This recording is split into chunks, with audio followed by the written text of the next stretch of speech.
Je parle 10 langues, dit la jeune femme, les mains menottées. Le juge éclata de rire. Bien sûr, et moi je suis polyglotte, se moqua-t-il devant toute la cour. Mais lorsqu'elle ouvrit la bouche, son rire se glaça. La salle du tribunal de grande instance de Paris n'avait jamais été aussi pleine. Chaque siège occupé, des gens debout contre les murs, des journalistes aux caméras éteintes attendant le moment exact pour capturer la nouvelle du jour. Le murmure collectif créait une symphonie d'attente qui faisait vibrer la climatisation du vieux palais de justice. Valérie Duval marcha vers le banc des accusés, les mains menottées. Ses pas résonnèrent dans le silence soudain qui s'installa lorsque le gendarme Robert Dubois cria « Debout, la cour est en session ». Tous se levèrent tandis que le juge Antoine Moreau entrait par la porte latérale, portant une pile désordonnée de documents. C'était un homme de corpulence robuste, aux cheveux gris parfaitement peignés en arrière et à cette expression que seules des années passées à juger des vies étrangères peuvent sculpter sur un visage.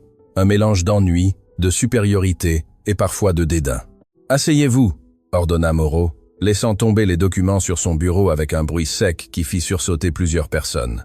Valérie resta debout entre deux gendarmes, maître Sophie Leclerc, son avocate commise d'office, à sa gauche. Sophie était une femme d'âge mûr, qui portait sur ses épaules le poids de trop de cas et de trop peu de budget. Elle avait des cernes prononcées et ce tremblement à peine perceptible aux mains qui trahit l'excès de caféine et le manque de sommeil. « Affaire numéro 47B 2024 », annonça le greffier. L'État contre Valérie Duval. Charge. Fraude informatique, usurpation d'identité et escroquerie aggravée. Le murmure revint dans la salle comme une vague. Valérie sentit des centaines d'yeux se poser sur son dos, la jugeant avant que la moindre preuve ne soit présentée. Elle connaissait cette sensation. Elle l'avait ressentie toute sa vie. Le procureur Vincent Fournier se leva avec des mouvements théâtraux, ajustant sa cravate comme un acteur à la première d'une pièce.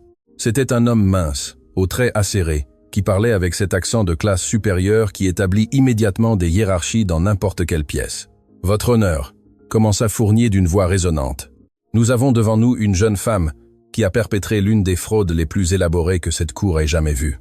Pendant des mois, Mademoiselle Duval s'est fait passer pour une traductrice certifiée, offrant ses services à des entreprises multinationales, des institutions éducatives et même des organismes gouvernementaux. Il fit une pause dramatique, marchant lentement devant le jury. Elle a facturé des milliers d'euros pour des traductions qu'elle aurait réalisées en 10 langues différentes, dit votre honneur. Mais la réalité est que cette jeune femme a à peine terminé ses études secondaires et n'a aucune certification, aucun diplôme, aucune accréditation qui valide sa prétendue capacité linguistique. Fournier se tourna vers Valérie avec un sourire qui se voulait compatissant, mais qui suintait la condescendance. Nous comprenons que la nécessité économique peut pousser les gens à prendre de mauvaises décisions, mais la fraude est la fraude, quelles que soient les circonstances.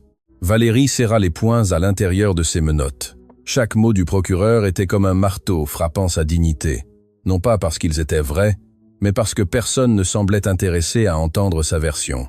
Le juge Moreau feuilletait les documents avec une expression ennuyée, comme si ce n'était qu'une autre affaire sur sa liste interminable de responsabilités judiciaires. Il bâilla sans prendre la peine de se couvrir la bouche. « La défense a-t-elle quelque chose à dire avant de poursuivre » demanda-t-il d'un ton monocorde, sans même lever les yeux de ses papiers. Maître Leclerc s'éclaircit la gorge. Ses mains tremblaient, en tenant son carnet de notes usé. « Votre honneur, ma cliente maintient son innocence. Les accusations portées sont basées sur des malentendus et un manque de communication avec ses employeurs. Mademoiselle Duval est prête à démontrer qu'elle possède les capacités qu'elle prétend avoir. » Démontrer ?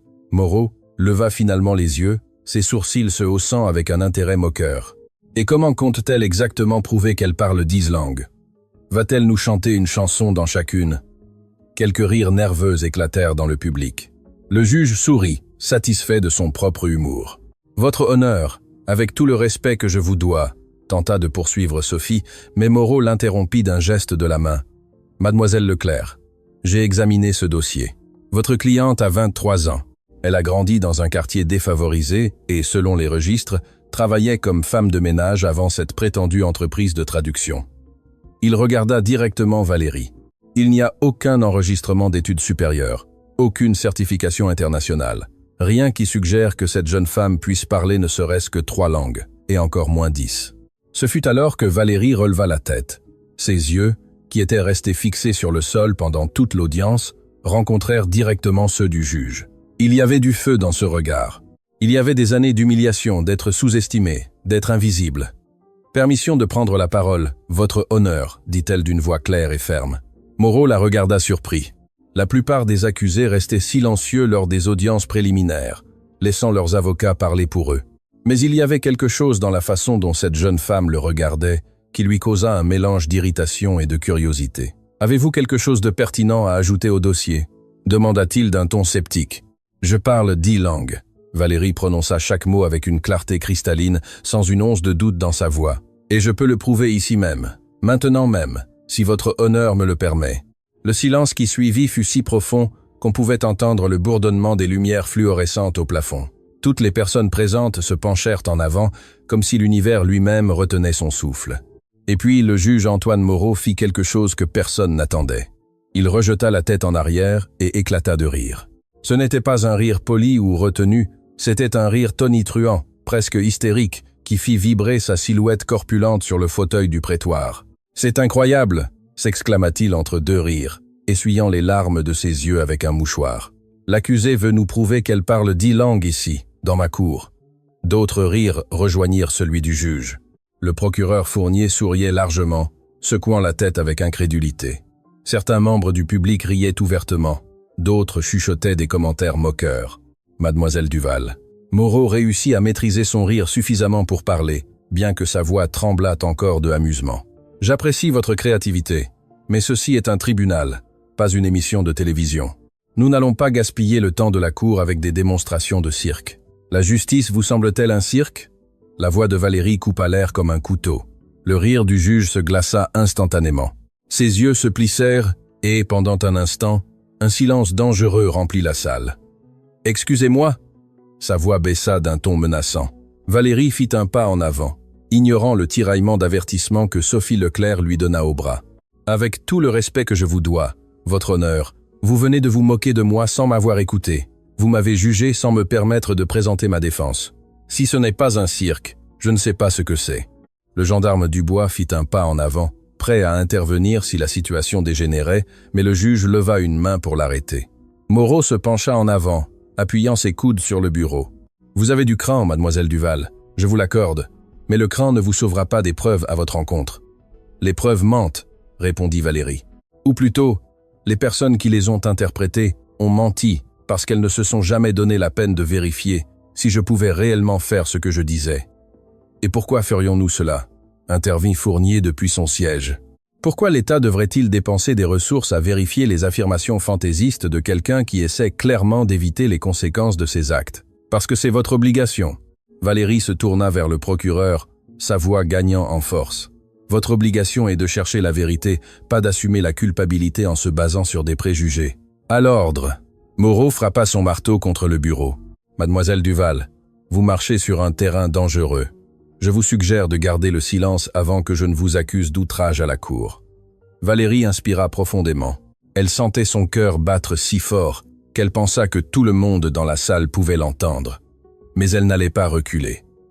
Non, cette fois elle avait reculé toute sa vie. « Votre honneur !» Maître Leclerc s'empressa d'intervenir, sa voix tremblante mais déterminée. « Je demande formellement que ma cliente soit autorisée à démontrer ses capacités linguistiques. Si elle peut prouver qu'elle parle les langues qu'elle prétend, cela changerait fondamentalement la nature de cette affaire. » Moreau la regarda avec un mélange d'incrédulité et d'agacement. « Mademoiselle Leclerc, suggérez-vous réellement que nous transformions cette cour en un examen de langue ? Je suggère que nous donnions à ma cliente l'occasion de se défendre correctement, » répondit Sophie, trouvant une réserve de courage qu'elle ne savait pas posséder. « N'est-ce pas ce que représente la justice ?» Le juge se renfonça dans son fauteuil qui craqua sous son poids. Il regarda Valérie un long moment, ses yeux l'évaluant comme un puzzle qu'il ne pouvait résoudre. Il y avait quelque chose chez cette jeune femme qui l'inquiétait. Ce n'était pas seulement son audace, c'était la certitude absolue dans ses yeux. « Très bien, » dit-il finalement, à la surprise de tous dans la salle. « Je lui donnerai l'occasion de se ridiculiser publiquement, mais quand elle échouera, et elle échouera, j'ajouterai des accusations d'outrage à la cour et d'entrave à la justice à sa liste déjà considérable de problèmes légaux. » Il se tourna vers son greffier. « Contactez le département des langues de l'université Paris-Sorbonne. J'ai besoin qu'ils envoient 10 professeurs, un spécialiste dans chacune des langues que mademoiselle Duval prétend parler. Valérie sentit une décharge électrique parcourir son corps. Enfin, elle aurait sa chance.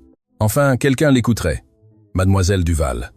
Moreau la regarda avec ce sourire moqueur qu'il avait perfectionné pendant des décennies. « J'espère que vous savez ce que vous faites, car quand ce sera fini, non seulement je vous déclarerai coupable de fraude, mais le monde entier saura exactement quel genre de menteuse vous êtes. Je ne suis pas une menteuse, » répondit Valérie d'une voix calme mais ferme. « Et quand ce sera fini, vous devrez vous excuser. » La salle éclata en murmures scandalisés. Personne, absolument personne, ne parlait ainsi au juge Moreau. Silence. Le marteau frappa de nouveau. Moreau regardait Valérie avec un mélange de fureur et de quelque chose qui aurait pu être du respect. Cette audience est ajournée jusqu'à ce que les évaluateurs soient présents. Ce sera dans 3 jours. Et croyez-moi, mademoiselle Duval, ces 3 jours seront les derniers de liberté dont vous jouirez avant longtemps. Tandis que les gendarmes l'escortaient hors de la salle, Valérie ne put s'empêcher de se demander si elle avait commis la plus grande erreur de sa vie ou si elle avait enfin fait le premier pas vers la réhabilitation qu'elle désirait tant. Ce qu'elle ne savait pas, c'est que les jours suivants révéleraient des secrets qui changeraient non seulement son destin, mais celui de toutes les personnes présentes dans cette salle. Le bruit métallique des portes se refermant résonna comme un coup de tonnerre dans les oreilles de Valérie. La maison d'arrêt L'Aube Nouvelle était un bâtiment de 3 étages qui sentait le désinfectant industriel mélangé au désespoir humain. Les murs blancs, écaillés au coin, semblaient absorber toute la lumière naturelle qui tentait de pénétrer par les petites fenêtres grillagées. Valérie marcha dans le couloir, flanquée de 2 officières. Ses menottes avaient été retirées, mais la sensation d'oppression demeurait, maintenant, invisible, mais plus lourde que n'importe quel métal. D'autres détenus l'observaient depuis leurs cellules, certaines avec curiosité, d'autres avec ce regard vide que seule l'incarcération prolongée peut créer. « Cellule 47C », annonça l'officière Manon Petit. Une jeune femme à l'expression professionnelle mais pas cruelle. Elle ouvrit la porte métallique avec un grincement qui résonna dans tout le couloir. « Vous avez une codétenue. J'espère que vous vous entendrez bien. » Valérie entra et la porte se referma derrière elle avec un coup définitif qui la fit frissonner. La cellule était petite. 2 lits superposés étroits, un petit lavabo, des toilettes sans intimité, et une fenêtre si haute qu'elle ne servait qu'à leur rappeler que le monde extérieur existait, mais était hors de portée. Sur le lit inférieur, une femme d'âge mûr leva les yeux d'un livre usé. Carmen Rossi avait le visage marqué de lignes qui racontaient des histoires qu'elle ne partagerait probablement jamais. Ses cheveux gris étaient noués en une tresse serrée, et ses yeux, bien que fatigués, conservaient encore une étincelle d'intelligence. « Alors, c'est toi la célèbre polyglotte », dit Carmen, avec un sourire qui n'atteignit pas ses yeux. « Toute la maison d'arrêt parle de toi. » La fille qui a défié le juge Moreau et vit pour le raconter. Valérie s'assit sur le lit supérieur, sentant le matelas mince et dur sous son corps. Elle ne répondit pas immédiatement. Elle était épuisée, non seulement physiquement, mais émotionnellement. L'adrénaline de l'audience s'était évaporée, ne laissant qu'un vide lourd dans sa poitrine. « Je ne suis pas célèbre, dit-elle finalement. Je suis juste quelqu'un qui en a eu assez d'être sous-estimé. » Carmen laissa échapper un rire sec. « Ici, nous en avons toutes marre de quelque chose. La différence, c'est que la plupart ont déjà abandonné. Toi, tu as encore du feu. C'est dangereux dans un endroit comme celui-ci. Dangereux? Pourquoi? Parce que l'espoir fait plus mal que la résignation. » Carmen ferma son livre. « Tu parles vraiment 10 langues ?» Valérie hocha la tête, regardant le plafond taché de la cellule. « 11 en fait. Mais personne n'a demandé. 11 ?» Carmen se redressa, véritablement intéressée. Comment est-il possible qu'une fille de ton âge parle 11 langues? Pour la première fois depuis des jours, Valérie eut envie de parler. Peu. Être parce que Carmen ne la regardait pas avec moquerie ou dédain. Peu. Être parce que dans ce petit espace claustrophobe, elle n'était que 2 êtres humains essayant de survivre. « Ma grand-mère », commença Valérie, sa voix s'adoucissant au souvenir. « Grand-mère Lucie. Elle a travaillé toute sa vie comme femme de ménage, pour des familles de diplomates. Chaque fois qu'une famille partait, une autre arrivait. Des Allemands, des Français, des Chinois, des Russes, des Arabes. Elle a appris des bribes de toutes ces langues pour pouvoir communiquer, pour être indispensable. » Carmen écoutait en silence et Valérie continua. « Quand mes parents sont morts dans un accident de bus, j'avais 5 ans. Ma grand-mère m'a recueilli et m'a emmené avec elle dans toutes ces maisons. Pendant qu'elle nettoyait, cuisinait et repassait, je m'asseyais avec les enfants de ces familles. Je jouais avec eux, mangeais avec eux, apprenais avec eux. » Sa voix se brisa légèrement en se souvenant. « Les diplomates changeaient tous les 2 ou 3 ans. Chaque fois que je me faisais une amie, elle partait. Chaque fois que j'apprenais à communiquer parfaitement dans une langue, une nouvelle famille arrivait avec une langue différente. Mais je n'ai jamais cessé d'apprendre. C'était ma façon de garder vivants ces souvenirs, ces connexions. « Et ta grand-mère » demanda Carmen doucement. « Elle est morte il y a 2 ans, crise cardiaque. 50 ans à travailler du matin au soir ont fini par la tuer. » Valérie ferma les yeux avec force. « Et je suis resté seul, sans éducation formelle, sans certificat pour prouver ce que je savais, juste avec des langues dans ma tête et aucun moyen de prouver qu'elles étaient réelles. Alors tu as commencé à travailler comme traductrice, compléta Carmen. J'ai essayé de trouver un emploi dans des agences officielles, mais elles voulaient toutes des diplômes universitaires, des certifications internationales. Personne ne voulait me donner ne serait-ce qu'une chance de prouver ce que je pouvais faire. La frustration était palpable dans sa voix. Alors, j'ai créé ma propre entreprise. J'offrais mes services sur Internet, je facturais moins cher que les grandes agences et je faisais un travail impeccable. Alors pourquoi es-tu ici ? Valérie ouvrit les yeux et regarda Carmen directement. Parce que quelqu'un a décidé qu'il était impossible qu'une fille sans éducation universitaire puisse faire ce que je faisais. Ils ont signalé mes services comme fraude, sans même vérifier la qualité de mon travail. Et maintenant je suis ici, attendant de prouver quelque chose que je n'aurais jamais dû avoir à prouver. Le son de pas approchant interrompit leur conversation. La porte s'ouvrit et l'officière Petit apparut de nouveau avec une expression sérieuse. « Duval, vous avez de la visite ?» Salle de consultation. Valérie descendit de la couchette, confuse. Elle n'avait appelé personne. Elle n'avait personne à appeler.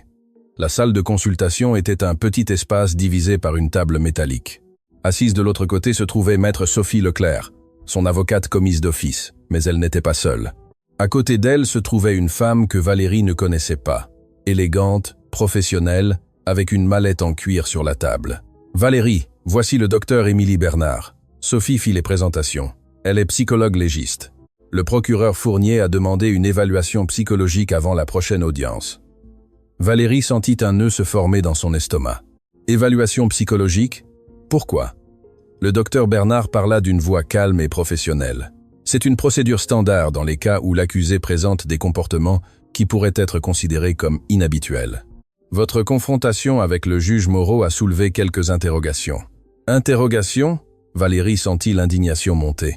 Me défendre est un comportement inhabituel ? Il ne s'agit pas de cela, intervint Sophie rapidement. Valérie, écoutez. Le procureur essaie de construire un profil qui suggère que vous avez des tendances à la fantaisie pathologique. Ils veulent argumenter que vous croyez vraiment parler ces langues, alors qu'en réalité ce n'est pas le cas. C'est ridicule. Valérie frappa la table de la paume. Je ne suis pas folle. Personne ne dit que vous l'êtes. Le docteur Bernard garda son ton neutre. Mais je dois faire mon évaluation. Je vais vous poser quelques questions, et j'ai besoin que vous soyez complètement honnête avec moi. Pendant l'heure qui suivit, Valérie répondit question après question sur son enfance, sur la mort de ses parents, sur sa vie avec sa grand-mère, sur l'apprentissage des langues, sur le fait de se sentir seule, sur ses peurs, ses rêves, ses frustrations. Le docteur Bernard prenait des notes méticuleuses, son expression impossible à déchiffrer. « Une dernière question, dit-elle finalement. Avez-vous déjà eu le sentiment que les gens ne vous comprennent pas, que vous vivez dans un monde différent de celui des autres ?» Valérie réfléchit attentivement avant de répondre. « Chaque jour de ma vie. Mais pas parce que je suis folle, mais parce que j'ai vécu dans des mondes que la plupart des gens n'expérimenteront jamais. J'ai parlé des langues que la plupart n'apprendront jamais. J'ai vu comment les mots peuvent construire des ponts ou ériger des murs. Alors oui, je vis dans un monde différent, mais il est réel. Il est aussi réel que les préjugés qui m'ont amené ici. » Le docteur ferma son carnet. « Merci de votre coopération, Valérie. Je présenterai mon rapport avant l'audience. » Quand elle partit, Sophie s'approcha de Valérie, son expression préoccupée. « Il y a autre chose que vous devez savoir. Le juge Moreau a contacté l'université Paris-Sorbonne, mais ce n'était pas seulement pour obtenir des évaluateurs. Il a enquêté sur vos antécédents plus en profondeur. Il a trouvé quelque chose. » Sophie sortit des documents de son sac. « Il y a des années, quand vous aviez 17 ans, vous avez postulé pour une bourse à l'Institut des langues internationales. Vous vous en souvenez ?» Valérie hocha lentement la tête. « Ils m'ont rejeté. Ils ont dit que ma demande était irréaliste parce que je prétendais parler trop de langues pour mon âge. » Exactement. Et Moreau utilise cela comme preuve que vous avez menti sur vos capacités pendant des années. Il argumente que c'est un schéma de comportement frauduleux. La pièce sembla rétrécir autour de Valérie. Chaque fois qu'elle essayait d'avancer, le système la repoussait. Chaque tentative de prouver sa valeur se transformait en une autre preuve contre elle. « Y a-t-il autre chose ?» demanda-t-elle, craignant la réponse. Sophie hésita avant de continuer. « Les évaluateurs qui viendront, Moreau a spécifiquement demandé les professeurs les plus stricts, connus pour être extrêmement rigoureux. Ils ne viennent pas pour vous donner une chance équitable, Valérie. Ils viennent pour vous démanteler. » Le silence qui suivit fut écrasant. Valérie pouvait sentir le poids de tout le système judiciaire peser sur elle, essayant d'écraser cette étincelle d'espoir qui brûlait encore dans sa poitrine. « Combien de temps ai-je » demanda-t-elle finalement. « 2 jours de plus. L'audience est après-demain. Alors j'ai besoin d'utiliser chaque seconde. » Valérie se leva, sa détermination renouvelée malgré tout. « Sophie, j'ai besoin que vous me procuriez quelque chose. Des livres, du matériel d'étude, dans toutes les langues que vous pourrez trouver. S'ils veulent rendre les choses difficiles, alors je vais me préparer comme jamais dans ma vie. » Sophie la regarda avec un mélange d'admiration et de tristesse. « Valérie, même si vous prouvez que vous parlez ces langues, le procureur a d'autres accusations. Les clients qui ont signalé la fraude, les plaintes pour traductions incorrectes. » « Traductions incorrectes ?» Valérie l'interrompit. « Quelles traductions incorrectes ? Il y a 3 clients qui affirment que les traductions que vous avez faites contenaient de graves erreurs qui leur ont coûté de l'argent et leur réputation. » Valérie eut l'impression d'avoir reçu un coup de poing dans l'estomac. « C'est impossible. Je révisais chaque traduction 3 fois. J'étais méticuleuse.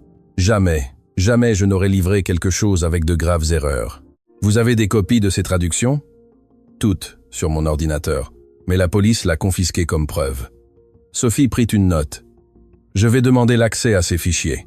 Si nous pouvons prouver que les traductions étaient correctes, cela démontrait une partie de l'accusation du procureur. » Quand Valérie retourna dans sa cellule, Carmen l'attendait avec une expression curieuse. « Mauvaise nouvelle, de pire en pire. » Valérie se laissa tomber sur sa couchette. « Non seulement je dois prouver que je parle 10 langues devant des professeurs qui ont déjà décidé que je mens, je dois aussi prouver que des traductions que je sais avoir faites correctement ne contiennent pas d'erreur et me défendre contre une évaluation psychologique qui me dépeindra probablement comme délirante. » Carmen siffla doucement. « Quand j'ai dit que tu avais du feu, je ne plaisantais pas. Mais, Valérie, es-tu sûre de vouloir continuer ? Tu pourrais accepter un accord, purger une peine plus légère, continuer ta vie. Continuer ma vie et abandonner ? » Valérie regarda le plafond. « Accepter que le monde a raison et que j'ai tort. Je ne peux pas, Carmen. Si j'abandonne maintenant, je trahirai ma grand-mère. Toutes ces années d'apprentissage, toutes ces jeunes filles qui, comme moi, ont du talent mais pas de papier pour le prouver. Alors repose-toi. » Carmen éteignit la lumière de la cellule. « Parce que dans 2 jours, tu auras besoin de chaque gramme de force que tu as. » Dans l'obscurité, Valérie ferma les yeux mais ne put dormir. Son esprit passait en revue le vocabulaire, la grammaire, les idiomes de chacune des langues qu'elle avait apprises. Mais plus que cela, elle pensait à toutes les fois où elle avait été sous-estimée, ignorée, rejetée. Le monde était sur le point de voir de quoi elle était capable. Elle espérait juste que ce serait suffisant. L'aube arriva à la maison d'arrêt, avec ce silence pesant qui n'existe que dans les endroits où la liberté est un lointain souvenir. Valérie n'avait pas dormi. Ses yeux brûlaient de fatigue, mais son esprit continuait à traiter les conjugaisons verbales, les structures grammaticales, les expressions idiomatiques en mandarin, en arabe, en allemand, en français.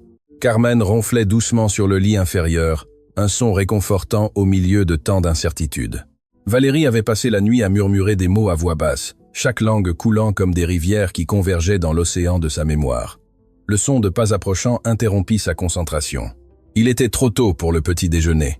La porte métallique s'ouvrit et l'officière Petit apparut avec une expression sérieuse. « Duval, vous avez de la visite ? Salle de consultation. » Carmen se réveilla en sursaut. À cette heure-ci, qui rend visite à quelqu'un avant l'aube? Valérie descendit de son lit. Le cœur commençait à battre plus vite. Elle suivit Petit dans les couloirs vides, l'écho de ses pas résonnant comme des tambours de guerre. Quand elles arrivèrent à la salle de consultation, la surprise sur le visage de Valérie fut évidente. Assis de l'autre côté de la table, il y avait un homme d'origine asiatique à l'expression angoissée et une mallette d'affaires sur les genoux. Elle le reconnut immédiatement. « Ingénieur Wang », murmura Valérie incrédule. David Wang se leva brusquement, ses mains tremblant visiblement. C'était l'un des 3 clients qui avaient signalé ces traductions comme frauduleuses. Il travaillait pour une entreprise technologique qui avait besoin de documents traduits de l'anglais au mandarin pour une expansion en Chine. Mademoiselle Duval, je dois vous parler. Sa voix était hachée, comme si chaque mot lui coûtait un effort physique. Je n'ai pas beaucoup de temps. Mon avocat ne sait pas que je suis ici. Petit ferma la porte, mais resta à l'intérieur. Protocole standard pour les visites non officiellement autorisées. Que faites-vous ici? Valérie s'assit lentement, essayant de digérer cette situation surréaliste. Wang se passa les mains sur le visage, et Valérie remarqua les cernes profonds, la tension dans ses épaules. Je suis venu vous dire la vérité que j'aurais dû dire depuis le début. Le silence qui suivit fut si dense que Valérie pouvait entendre son propre pouls. Vos traductions étaient parfaites. Wang lâcha les mots comme s'il avait retenu son souffle pendant des mois. Chaque document que vous avez traduit pour mon entreprise était impeccable, mieux que n'importe quelle agence professionnelle que nous avions utilisée auparavant. Les partenaires à Pékin ont été impressionnés par la précision technique et la sensibilité culturelle. Valérie sentit le sol se dérober sous ses pieds. Alors pourquoi? Parce que mon chef, le directeur général, a découvert que j'avais engagé vos services sans vérifier vos diplômes universitaires. Wang baissa les yeux, la honte évidente sur chaque ligne de son visage. Il m'a menacé de me renvoyer si je ne trouvais pas un moyen de justifier pourquoi j'avais dépensé des fonds de l'entreprise pour une traductrice non certifiée. Il a décidé de détruire ma vie pour sauver son travail. Valérie sentit un mélange de fureur et de réhabilitation monter dans sa poitrine. Ce n'était pas si simple. Wang leva les yeux, ses yeux brillants de larmes non versées. Maître Philippe Bertrand, l'avocat d'entreprise de notre société, a suggéré que nous signalions les traductions comme défectueuses. Il a dit que c'était le seul moyen de récupérer l'argent et de protéger l'entreprise de toute responsabilité légale. Il a suggéré de mentir. La voix de Valérie monta d'un ton. Il a suggéré de protéger les intérêts de l'entreprise, corrigea Wang amèrement. Dans le monde des affaires, mademoiselle Duval, la vérité est secondaire à la survie financière. Mais je n'ai pas pu dormir depuis que j'ai signé cette fausse déclaration. J'ai une fille de votre âge. Chaque fois que je la regarde, je vois votre visage aux nouvelles, humiliée publiquement pour quelque chose qu'elle n'a pas fait. Valérie inspira profondément, essayant de contrôler les émotions qui menaçaient de la submerger. Pourquoi me dites-vous cela maintenant? Pourquoi pas avant le procès? Parce que je suis un lâche, admit Wang d'une voix brisée. Parce que j'avais besoin de mon travail, de mon salaire, de ma réputation. Mais voir ce qu'ils vous ont fait, voir le juge Moreau se moquer de vous à la télévision, c'était trop. Ma femme m'a dit hier soir qu'elle ne pouvait pas continuer à vivre avec un homme sans honneur, et elle avait raison. Il sortit une épaisse enveloppe de sa mallette. Voici tout. Des copies des traductions originales avec les approbations de nos partenaires à Pékin, des emails où ils louent spécifiquement votre travail, et ma déclaration sous serment, admettant que j'ai menti sous pression d'entreprise. Valérie prit l'enveloppe de main tremblante. Elle était lourde, remplie de pages qui pourraient changer complètement son affaire. « Ingénieur Wang, comprenez-vous ce que cela signifie pour vous » demanda-t-elle doucement. « Admettre un faux témoignage pourrait vous envoyer en prison. »« Je sais. » Wang sourit tristement. « Mais je préfère être en prison avec mon honneur intact que libre en tant que menteur. Ma fille mérite un père dont elle peut être fière. » Petit s'approcha de la table. « Monsieur, je dois vous escorter dehors. Cette visite est déjà irrégulière. » Wang se leva, mais avant de partir, il regarda Valérie directement dans les yeux. « Mademoiselle Duval, vous êtes extraordinaire. Ne laissez personne vous convaincre du contraire. Et si vous me permettez un conseil, quand vous serez dans cette salle demain, ne montrez pas seulement que vous parlez ces langues, montrez pourquoi cela compte. Montrez que le vrai talent n'a pas besoin de certificat pour être valide. » Quand il partit, Valérie resta seule dans la salle, serrant l'enveloppe comme une bouée de sauvetage. Des larmes qu'elle avait retenues pendant des jours commencèrent finalement à couler. Ce n'étaient pas des larmes de tristesse, mais de soulagement mélangé à de la rage pour tout ce qu'elle avait dû endurer à cause des mensonges d'entreprise. La porte s'ouvrit de nouveau et Sophie Leclerc entra en courant, les cheveux ébouriffés et une expression de panique contenue. « Valérie, qu'est-ce que c'était ?» Petit m'a appelé en disant que David Wang était ici. « Que voulait-il » Valérie lui tendit l'enveloppe. « Notre salut » Tandis que Sophie examinait frénétiquement les documents, ses yeux s'écarquillaient à chaque page. « C'est incroyable. Avec ça, nous pouvons démonter complètement les accusations de fraude. Nous pouvons prouver que les traductions étaient correctes et que les accusations ont été fabriquées. Mais sera-ce suffisant ?» demanda Valérie. « Je dois toujours prouver que je parle les langues, et le procureur dira probablement que Wang ment maintenant pour m'aider. » « Vous avez raison. » Sophie s'assit, son esprit travaillant à toute vitesse. « Nous avons besoin de plus. Nous devons trouver les 2 autres clients qui vous ont accusé. Et comment faisons-nous cela d'ici? Sophie sortit son portable. Laissez-moi faire. J'ai des contacts. Si Wang a eu un sursaut de conscience, peut être les autres aussi. Pendant les heures qui suivirent, tandis que Valérie était ramenée à sa cellule, Sophie travaillait frénétiquement, passant des appels, envoyant des emails, mobilisant chaque contact qu'elle avait dans son arsenal légal. De retour dans la cellule, Carmen observait Valérie avec curiosité. « Quelque chose a changé, dit-elle simplement. Tu as une expression différente. Un de mes accusateurs est venu avouer qu'il avait menti. » Valérie s'assit, digérant toujours tout. Il s'avère que mes traductions étaient parfaites. Ils m'ont faussement accusé pour protéger des intérêts d'entreprise. Carmen siffla doucement. Le système qui se protège lui-même. La même vieille histoire. Mais cette fois, quelqu'un a eu le courage de dire la vérité. Valérie regarda par la petite fenêtre haute. Il a tout risqué pour nettoyer mon nom. Et cela te donne de l'espoir? Cela me donne plus que de l'espoir. Cela me prouve que je ne suis pas folle, que je ne me trompe pas, que le monde se trompe sur moi. Un bruit métallique résonna dans le couloir. C'était l'heure de la bibliothèque mobile, un chariot qui passait 2 fois par semaine avec des livres pour les détenus. Une jeune femme poussait le chariot, s'arrêtant à chaque cellule.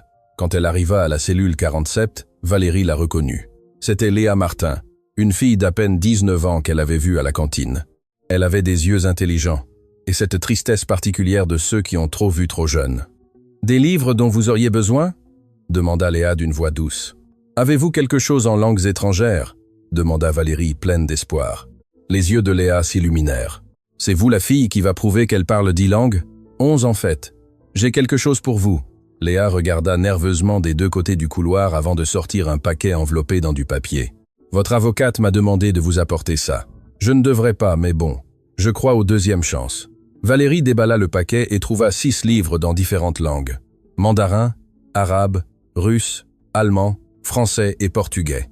Ce n'étaient pas des livres ordinaires, mais des textes techniques légaux complexes. « Votre avocate a dit de vous entraîner avec ça, » murmura Léa. « Les professeurs demain vont essayer de vous faire trébucher avec du vocabulaire technique spécialisé. Comment le savez-vous? Parce que l'un d'eux, le professeur Marc Dubois, est venu faire une consultation juridique ici il y a quelques jours. Je l'ai entendu parler avec le directeur sur la façon de démasquer une impostrice qui prétendait des compétences linguistiques impossibles. » Le sang de Valérie se glaça. Il a dit autre chose. Il a dit qu'il avait préparé des textes techniques spécialisés dans chaque langue. Du vocabulaire médical, juridique, scientifique. Des choses que seul quelqu'un ayant des années d'études universitaires formelles pourrait connaître. Carmen se redressa dans son lit. « C'est de la triche. Il prépare un examen conçu pour que tu échoues. Ce n'est pas de la triche s'ils n'ont jamais promis d'être justes. » Valérie ouvrit le premier livre, ses yeux parcourant les pages en mandarin. « Mais je peux apprendre. J'ai toujours pu apprendre. »« Vous avez moins de 24 heures, » signala Léa. « Comment allez-vous mémoriser du vocabulaire technique en 6 langues en une journée ?» Valérie la regarda avec cette détermination féroce qu'il avait maintenue en vie toute sa vie.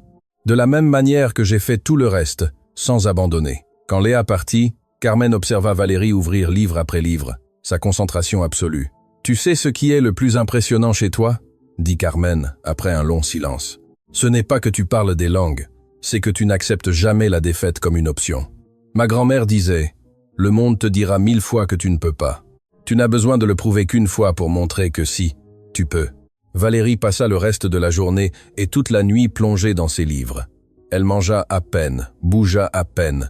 Carmen lui apportait de l'eau, lui rappelait de respirer. Mais Valérie était dans un autre monde, un monde de mots, de significations, de connexions linguistiques. Quand la première lumière de l'aube commença à filtrer par la fenêtre haute, Valérie ferma le dernier livre. Ses yeux étaient rouges, son corps tremblait d'épuisement, mais il y avait quelque chose de différent dans son expression. « Prête ?» demanda Carmen. « Prête », répondit Valérie. « Petit arrivato. Duval, c'est l'heure. Votre avocate vous attend. Aujourd'hui est le jour. » Tandis qu'elle marchait dans les couloirs vers la sortie, d'autres détenus commencèrent à frapper aux portes de leurs cellules. Ce n'était pas un son menaçant, mais de soutien. Beaucoup d'entre elles avaient entendu son histoire. Beaucoup d'entre elles avaient été jugées pour ce que le système croyait qu'elles étaient, plutôt que pour ce qu'elles étaient réellement. « Montre-leur !» cria quelqu'un. « Ne les laisse pas t'écraser. » Une autre voix se joignit. Valérie sentit une énergie étrange parcourir son corps. Elle n'était pas seule, Elle n'avait jamais été seule. Tous ces visages anonymes derrière les portes métalliques étaient des rappels qu'il y avait d'autres personnes comme elle, attendant une occasion de prouver leur vérité. Sophie l'attendait dans la zone de traitement avec quelque chose d'inattendu. « Une valise. Qu'est-ce que c'est ?» demanda Valérie. « Votre avenir si tout se passe bien. » Sophie ouvrit la valise, révélant une tenue professionnelle. « Vous n'allez pas entrer dans cette salle comme une accusée, vous allez entrer comme la professionnelle que vous êtes. » Pendant que Valérie se changeait, Sophie lui donna les dernières nouvelles. « J'ai trouvé le deuxième client. Il est prêt à témoigner que son accusation était également fausse. Le troisième ne répond toujours pas, mais 2 sur 3 sont suffisants pour créer un doute raisonnable. » Et l'évaluation psychologique? Sophie fit une grimace. « Le docteur Bernard a présenté son rapport. C'est mitigé. Il ne dit pas que vous êtes folle, mais il ne vous défend pas complètement non plus. Il suggère que vous avez une personnalité non conventionnelle, avec une grande confiance en vos compétences autodidactes. C'est juste une façon élégante de dire qu'ils ne me font pas confiance. Exactement. C'est pourquoi vous devez être parfaite aujourd'hui. Pas seulement bonne, parfaite. » Le véhicule de transport les emmena au tribunal. Le bâtiment avait l'air différent à la lumière de l'aube, plus imposant, plus intimidant, comme un colisée romain où des gladiateurs se battaient pour leur vie. Mais Valérie n'était plus la même personne qui y était entrée il y a quelques jours. Maintenant, elle avait des preuves, elle avait des alliés et, plus important encore, elle avait la vérité. La salle du tribunal était encore plus pleine que la première fois. Les caméras d'information remplissaient chaque recoin autorisé. Des journalistes chuchotaient entre eux et au premier rang 10 professeurs de l'université Paris-Sorbonne attendaient avec des expressions allant de la curiosité au dédain ouvert. Le juge Moreau entra avec la même arrogance que toujours, mais quand son regard croisa celui de Valérie, quelque chose changea dans ses yeux. Peut-être reconnaissait-il que ce ne serait pas la victoire facile qu'il avait anticipée. « Que le spectacle commence », murmura-t-il en frappant son marteau. Et c'est ainsi que commença le jour qui changerait tout. Le marteau du juge Moreau résonna comme un coup de feu dans la salle bondée. Le murmure collectif s'éteignit instantanément, remplacé par une tension si dense que l'air même semblait vibrer d'anticipation. À l'ordre dans la salle. Moreau prononça les mots avec ce ton autoritaire qu'il avait perfectionné pendant des décennies sur le banc. Ses yeux parcoururent la foule avant de se poser sur les 10 professeurs assis sur un rang spécial devant le banc. « Professeurs de l'université Paris-Sorbonne, merci de votre présence. Aujourd'hui, nous allons procéder à une évaluation que, franchement, je considère comme une perte de temps, mais que l'accusé a insisté pour mener à bien. » Valérie se tenait debout à côté de Sophie, sa posture droite malgré l'épuisement qu'elle ressentait dans chaque fibre de son être. 24 heures sans dormir, à étudier un vocabulaire technique que la plupart des gens mettraient des années à maîtriser. Mais elle n'était pas la plupart des gens. Le professeur Marc Dubois se leva, ajustant ses lunettes d'un geste qui traduisait une supériorité académique. C'était un homme de corpulence mince, aux cheveux foncés, gominés en arrière, et cette expression de celui qui considère que le savoir formel est le seul savoir valide. « Votre honneur », commença-t-il d'une voix claire et académique. « Mes collègues et moi avons préparé une série d'évaluations rigoureuses. Il ne s'agit pas simplement de converser dans différentes langues, mais de démontrer une maîtrise technique, une compréhension culturelle profonde et une capacité de traduction spécialisée. Procédez. » Moreau fit un geste de la main, se recostant dans son fauteuil comme s'il était sur le point d'assister à un spectacle de magie bon marché. Dubois ouvrit un épais dossier. « Mademoiselle Duval, nous allons commencer par le mandarin. La professeure Chen Li, bien qu'elle soit spécialiste en japonais, maîtrise également le mandarin et évaluera cette première section. » Une femme asiatique d'âge mûr se leva. La professeure Chen avait une présence sereine, mais son regard était analytique, disséquant Valérie à chaque seconde qui passait. La professeure parla en mandarin avec une fluidité parfaite, demandant à Valérie de lire un texte médical et d'en expliquer ensuite la signification en français. Elle lui tendit un document, Valérie prit le papier. C'était un texte médical complexe sur les procédures cardiovasculaires, rempli de terminologie technique qui ferait transpirer n'importe quel traducteur professionnel. La salle retint son souffle. Valérie lut le document en silence pendant 30 secondes. Puis, sans hésiter, elle commença à parler en mandarin fluide. Sa prononciation impeccable, ses tons précis. Elle ne se contenta pas de lire le texte. Elle l'expliqua, ajoutant un contexte culturel sur la façon dont certains termes médicaux chinois diffèrent conceptuellement des termes occidentaux. Puis elle passa au français sans pause, traduisant non seulement les mots, mais le sens profond. expliquant les implications médicales avec un niveau de détail qui laissa même la professeure Chen bouche bée. La professeure murmura quelque chose en mandarin à Dubois, commentant que la prononciation de Valérie était parfaite et impossible pour quelqu'un sans formation formelle. « Je sais », répondit Valérie dans la même langue, regardant directement la professeure Chen. Puis elle passa au français. « Parce que j'ai appris de la famille Wang, des diplomates qui ont vécu 6 ans à Pékin.